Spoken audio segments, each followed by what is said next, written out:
evlenmek ev sözündən, ev olmayan adam evlənməsi demək sən kirakeş qalırsan. İndi kommunal xərclər, işsizlik, maaş 180 manat falan. Demək işıq pulu, qaz pulu, su pulu falan pulu gələn kimi bir ay Allah canlı edənsə 2-3 aydan sonra yavaş-yavaş məhəbbət keçir ikinci plana. Son zamanlar boşanma halları və aliment məsələləri zaman-zaman gündəmi müxtəlif cür zəbt edir. Ya hansısa deputat, ya qadın haqları ilə məşğul olan təşkilat rəsmləri, ya da dövlət televiziyaları boşanma hallarının çoxalmasında hədəfi qadınlara yönləndirib və onları pul üçün ailələrinin dağıdılmasında günahkar bilirlər. Xalq artisti Əbdül Mahmudov deyir ki, boşanmaların səbəbləri araşdırılmadan bu fikirlərin səsləndirilməsi diqqəti ailənin dağıdılmasının kökündəki problemlərdən yayındırmağa xidmət edir. Birinci səbəb sosial problem. İkinci səbəb mənəvi dəyərlərin aşılanmasıdır. Özü də ailələr səviyyəsində, böyüklər səviyyəsində. Üçüncü problemi maddi təminatdır. Mən həmişə demişəm, mən hələ də başa düşəmirəm ki, bir toy məclisi 2 dənə qutu niyə qoyulur oraya? Birisi yazırlar oğlan, birisi qız. Toy qutaran kimi qızı götürüb qutunu belə qaçır, oğlan qutunu götürüb belə qaçır. Və hər kəs başlayır başına çağıra qılmağa. Azərbaycanda Dövlət Statistika Komitəsindən bildirilir ki, 2024-cü il ərzində ölkədə 49.508 nikaha daxil olma olsa da, 21.384 boşanma halları qeydə alınıb. Bu da evlilərin yarısının boşanması deməkdir.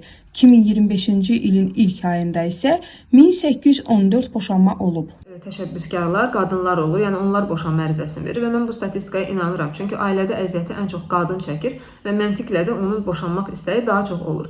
Kişiyə isə sərf eləyir ki, onun evində havayı demək olar ki, yəni qulluqçu, təmizlikçi, uşaq qayğısı çəkən, yemək bişirən bir adam var. Ona görə kişilər bu boşanmağa meyilli olmurlar. Bəzən də sırf qadını cəzalandırmaqdan ötürü süründürməçiliyə əl atırlar, uşaqla digər məsələlərlə manipulyasiya edib boşanmanı uzatmağa çalışırlar. O ki, qaldı oğlanların boşanmaq istəyinə, mən daha çox qadınlarla işlədiyim üçün obyektiv olmaya bilərəm, lakin qadın perspektivindən gördüyüm bir neçə səbəbləri deyə bilərəm ki, kişilər hal-hazırda yenə də iqtisadi səbəblərdən dolayı və başqa səbəblərdən dolayı öz ailə üzvlərindən, valideynlərindən, qohumlarından maddi cəhətdən asılıdırlar. Boşanmalar zamanı alimentin minimum məbləği 2023-cü ildə 220 manat, 2024-də 235 manat olub. İqtisadiyyat Nazirliyinin şöbə müdiri Hüseyn Hüseynov mediaya açıqlamasında bildirib ki, uşaqlar üçün yaşayış minimum 2028-ci ildə 275 manat olacağı proqnozlaşdırılır. Rəsmilərin bir çoxu alimentin artırılması zamanı boşanmaların artacağını bildirsə də, cəmiyyətdə bu doğru qarşılanmır. Конечно, это чушь абсолютная. Bu düz değil. Alimentin bura nə aidiyyatı var?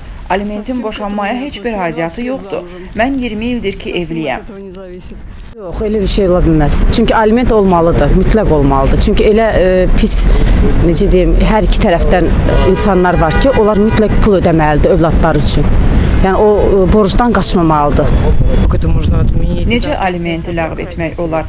Bu ki, hər iki valideynin məsuliyyətidir.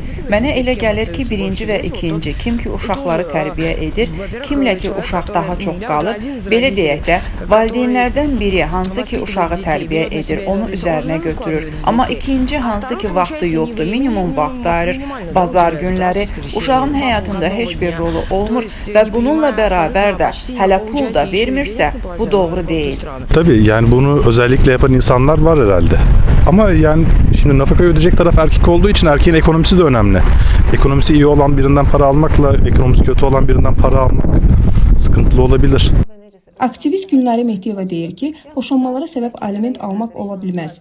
Çünki Azərbaycan reallıqlarını nəzərə alanda bir çox hallarda qarşı tərəf veriləcək alimenti ödəməkdən boyun qaçırdır. Müqaviləsiz işləyirlər, əmək müqaviləsi olmadan, yaxud da müqavilə bağlayanda çox cüzi maaş göstərirlər ki, vergi az ödənsin. Belə olan halda onlar minimum aliment ödəyirlər və minimum aliment hal-hazırda Azərbaycanda 220 manatdır. Və deputatlar bizi inandırmaq istəyirlər ki, qadınlar ailədə xoşbəxt idilər, onların sevən həyat yoldaşları və xoşbəxt bir ailələri var idi. Amma 220 manatı əldə eləməkdən ötürü qadın xoşbəxt ailəsini dağıtdı, uşağını atasız qoydu, nədə aylıq ona 220 manat pul gəlsin.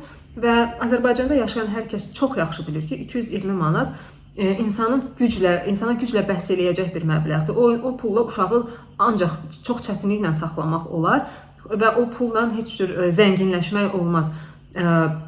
İkinci bir məsələ, bu pul, aliment sadəcə uşağa baxmaqdan ötürü verilir. Bəs qadının öz ehtiyacları necə qarşılanır boşanandan sonra? Və üçüncüsü isə, əgər qadınların Azərbaycanda həqiqətən də bu qədər pula ehtiyacı varsa, bu qədər onlar çətin vəziyyətdədirlərsə, siz deputatlar hara baxırsınız ki, sizin vətəndaşlarınız bu qədər acınacaqlı yaşayır? Müstəqil ekspertlər düşünür ki, ölkədəki boşanmalara gedən yol tərəflərin işsizlikdən əziyyət çəkməsindən və gündəlik ehtiyaclarını ödəyə bilməməkdən yaranır. Deyirəm ki, aliment tələb edən səbəb nədən yaranır? Niyə görə kimsə kimdən aliment tələb edir? Ay deputat, soruşuram səndən cavab ver mənə. O gün bir deputatın sözünə ona cavab qaytarmışdı, yenə deyirəm. Deyir ki, əgər bir kişi arvadı işləməyə qoymursa, ondan aydan şiraf versin onu. Yəni bunlar ailə ölçüsü, ailə dəyərlərini fikirləşmirlər ki, evin qazananı, gətirəni, sahibi kişidir, onun rəhbər qadındır. Evdə qadınla kişinin arasında ikinci qeyri-səmimi, nə inamsızlıq, nə etibarsızlıq ola bilər ki, bundan maaş alsın, pensiya alsın və ondan üzr istəyib doyla alsın.